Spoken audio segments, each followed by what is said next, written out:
Hi, friends. All right. So we are starting a brand new unit in Reader's Workshop. This is the last unit.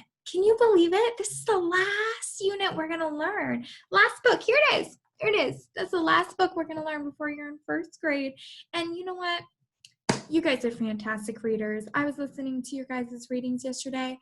Just amazing. Ms. Morgan is so proud of you. I can't even explain to you how proud I am of you.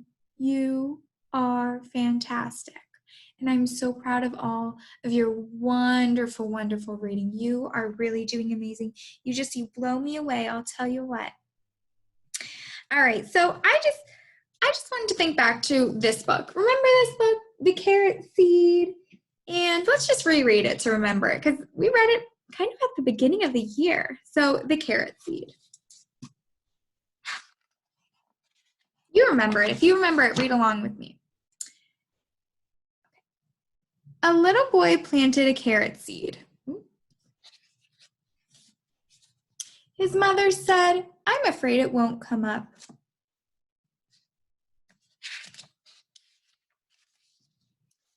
His father said, "I'm afraid it won't come up."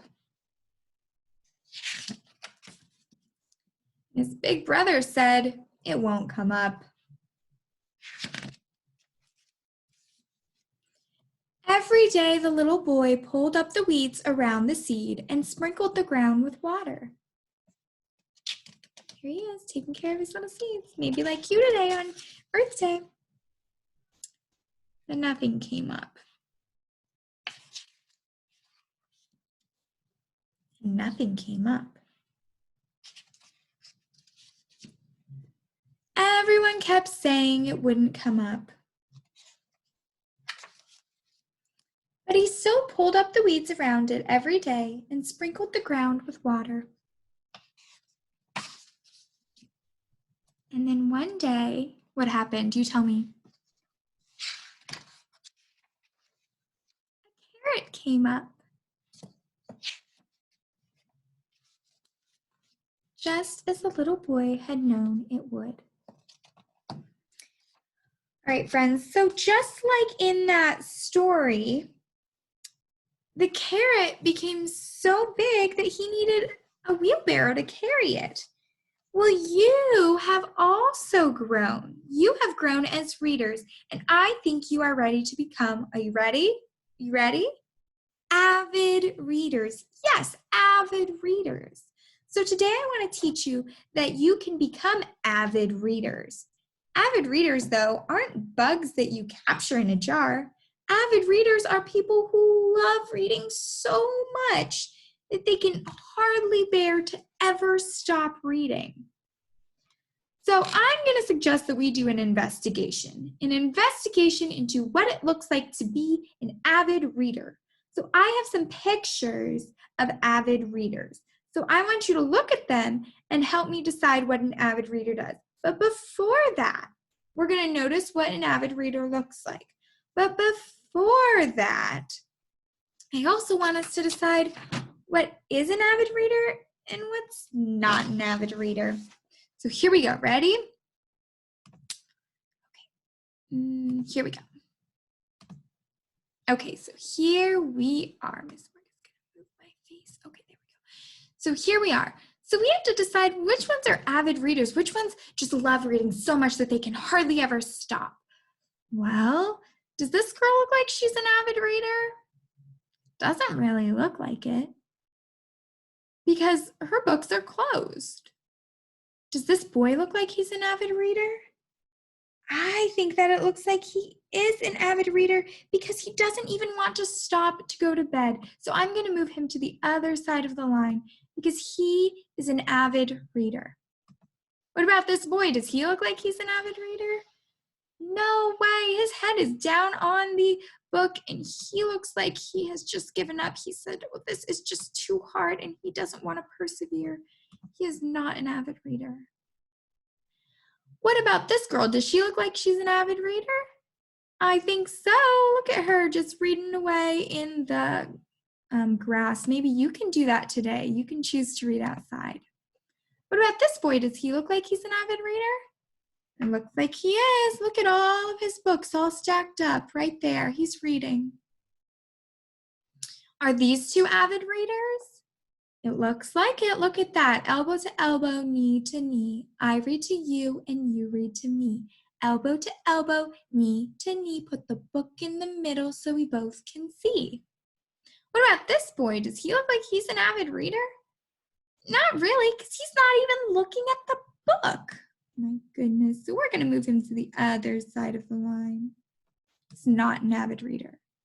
So now, friends, we have two groups. We have not avid readers and we have avid readers. But right now, I want to look at why we think that they are avid readers. So let's look at our pictures of avid readers and see what are the most important things. So we know that readers, let's look at this picture first where the boy is has his book stacked. We know that readers, they read a lot. They read all the time. They never want to stop reading. So this is a picture of this boy. He's reading a lot, and that's how you guys should be reading, so that when you finish a book, it's fine. You have another book all ready to start reading again. You guys are avid readers. An avid reader reads a lot. An avid reader also finds places everywhere to read, just like this little girl. Just because she wasn't reading inside doesn't matter. She's ready to read outside. And you know what? You can read when you're in the car, when you're reading all the signs of the streets. You can read that. You can be a reader anywhere. You read with, this is also, you keep, good readers keep a stack of books in waiting. So not only is this boy reading a lot, but he has a whole stack. And you guys should be doing that too. Good readers can't stop reading. Avid readers love to read. So even this boy, he doesn't want to go to sleep because he's reading so much. He just loves to read. And avid readers also really pay attention to the book. They really pay attention to the book. So do you see how these two, they are so focused? I bet they are doing book talk. They are using their picture power, their sound power, their reread power. They're using all the powers, their snap word power. And they are really paying attention to the book. Okay, so let's just look at our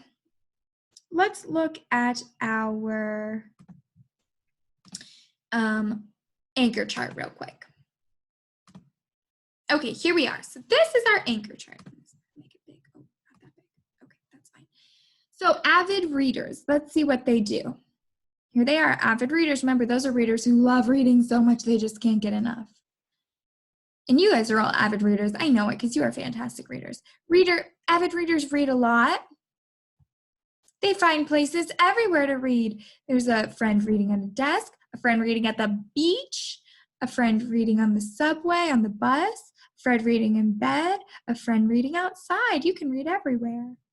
They keep a stack of books in waiting. So remember, the reason that we pile our books is so that we know that when we're done with one book, we can just go on to the next one. And remember, the easiest one is on top, the hardest one is on the bottom. They just can't even stop reading. They love it so much. They go right on to that next book. And they really pay attention to that book. Really, really, really pay attention to that book. So, you know, in our last unit, you learned to read harder and harder books, developing stronger powers with those superpower muscles.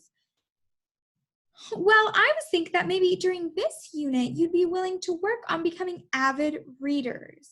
That would mean working on your reading, not just during Reader's Workshop, but at all day long. Even when you're in the car, when you're going somewhere, when you're helping your brother and sister read, that's time. So I hope you guys are ready to do that. Okay, so in the pictures that we had, we have some pictures of people who are reading, and there are some pictures of people who are not so much avid readers. So we see that this side we said avid readers. The other side we said they're not so much avid readers. There's some maybe blah. readers, not so much avid readers. You guys are avid readers. You guys love reading. I know it. So I know that you guys are all going to be on this side right here. Okay, so we know that when we're reading, we don't want to put our head down. We don't want to close the books, and we don't want to be looking away from the books. Instead, we want our books open, and we want to be looking directly at the words and reading. Okay, in this picture, the kid is under his blanket with the flashlight reading. That makes him an avid reader because instead of going to sleep, he is staying up past his bedtime to read. And we know that that goes with one of our bullet points on our anchor chart. Okay. Okay, so readers, it is almost time for you to start reading your books for this unit. Before you do that, though, I want you to picture in your mind what you'll do to make sure that today you are an avid reader. You might find a special spot to read, inside, outside, a place where you can really pay attention to the book. So some friends might want to sit with their back against the wall to read, or spread out at a table to read. You might want to sit in a seat and read. You might want to sit on the couch and read. You might want to sit on your bed and read. You might want to find a friend to read too. You might want to go outside and read. Whatever you want to do to make it the best so that you are an avid reader, I want you to do that today. So that's what I want you to do. I want you guys to find a place to read and read your stories. And I know that you are going to be fantastic. All right, my sweet avid readers, I want you to know that Ms. Morga loves reading, and I know that all of you do too. So it's time for you to start reading. Have a wonderful, wonderful, wonderful time, my sweet friends.